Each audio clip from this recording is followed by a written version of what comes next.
Hey what's up guys, welcome back to my new video. So guys, आज की इस वीडियो में मैं आप लोगों को काइन मास्टर के 3 अमेजिंग एडिटिंग टिप्स देने वाला हूं, जिसको अप्लाई करने से आप लोगों का एडिटिंग एकदम नेक्स्ट लेवल का हो जाएगा। तो वीडियो को पूरा शुरू से लेके एंड तक का देखना, थोड़ा सा भी स्किप मत करना। तो चलिए फ्रेंड्स, बिना किसी देरी के वीडियो को स्टार्ट करते हैं।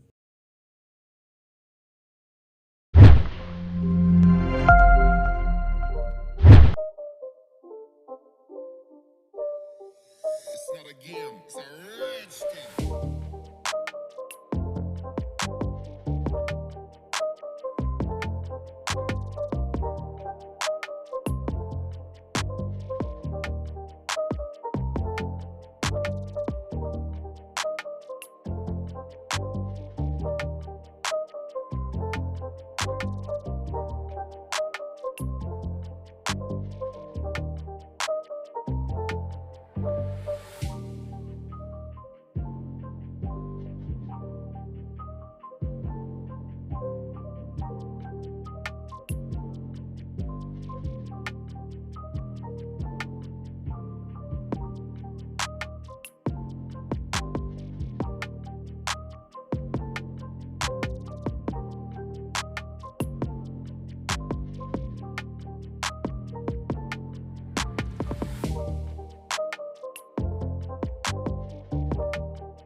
It's not a game, it's a rich thing.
not a game, it's a rich thing.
It's not a game, it's a rich thing.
So guys video अगर पसंद आया हो तो वीडियो को लाइक करने मत भूलना और चैनल पे नए हो तो चैनल को सब्सक्राइब करके बेल आइकन को ऑल पे सेट कर देना। इस चैनल में आप लोगों को आगे भी ऐसी वीडियोस मिलती रहेगी। सो गाइस आज की इस वीडियो में इतना ही, मिलते हैं फिर अगली वीडियो पे, तब तक के लिए बाय बाय।